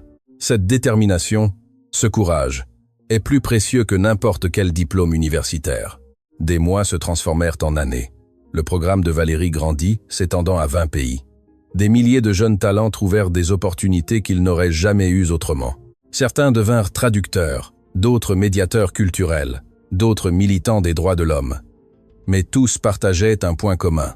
La conviction que le vrai talent transcende les accréditations et que chaque voix, aussi réduite au silence qu'elle ait été, mérite d'être entendue. Lors d'une cérémonie spéciale aux Nations Unies, Valérie reçut le prix international des droits de l'homme. Tandis qu'elle tenait la reconnaissance, elle pensa à toutes les personnes qui avaient rendu ce moment possible. Sa grand-mère qui avait tout sacrifié, Carmen, qui avait cru en elle quand elle était au plus bas, Sophie, qui s'était battue pour elle contre toute attente, David Wang, qui avait trouvé le courage de dire la vérité. Dans son discours d'acceptation, Valérie ne parla pas de ses réalisations, elle parla de sa grand-mère. Lucie Duval n'a jamais eu de diplôme universitaire, n'a jamais reçu de reconnaissance officielle pour son travail. Mais elle a compris quelque chose que le monde commence à peine à apprendre, que la valeur d'une personne ne se mesure pas en certificat, mais en caractère, non en accréditation, mais en courage. Sa voix se brisa légèrement d'émotion. Ce prix n'est pas le mien, il est le sien. Il est celui de chaque personne qui a été un jour sous-estimée, ignorée, réduite au silence. C'est un rappel que le talent extraordinaire peut venir de lieux ordinaires et que parfois les personnes les plus puissantes sont celles que le monde n'a jamais remarquées. L'ovation qui suivit dura 5 minutes, complète. Des personnes du monde entier, connectées virtuellement, applaudissaient non seulement Valérie, mais toutes les Lucies du monde. Toutes les grands-mères, les mères, les travailleurs invisibles qui avaient semé des graines d'espoir sans savoir si elles fleuriraient un jour. Cette nuit-là, Valérie était dans son appartement à Genève, regardant la ville illuminée. Son téléphone sonna. C'était un numéro inconnu. « Mademoiselle Duval, je suis Maria. J'ai 16 ans et je vis dans un petit village au Burkina Faso. J'ai vu votre documentaire. Je parle 5 langues que j'ai apprises de touristes qui visitaient mon village. Tout le monde me dit que c'est impossible que ce soit vrai sans éducation formelle. Mais vous m'avez donné l'espoir que peut être, juste peut être. Moi aussi je peux avoir un avenir. Puis-je postuler à votre programme ?» Valérie sourit, les larmes aux yeux. « Bien sûr que tu peux, Maria. Raconte-moi ton histoire. » Et tandis qu'elle écoutait l'histoire de Maria, Valérie comprit que c'était le véritable héritage de sa grand-mère. Non pas les réseaux démantelés ou les prix reçus, mais chaque vie individuelle touchée, chaque talent reconnu, chaque voix enfin entendue. Le cycle continuait, l'espoir se multipliait, et quelque part, Valérie en était sûre, sa grand-mère Lucie souriait. Car au final, ce n'était jamais une histoire de langue, ou d'injustice, ou de jugement. C'était une histoire d'amour. L'amour d'une grand-mère qui avait préparé sa petite fille à changer le monde. Un amour qui transcendait la mort, le temps et les circonstances. Et cet amour, traduit en 11 langues et 1000 actes de courage, avait illuminé le monde.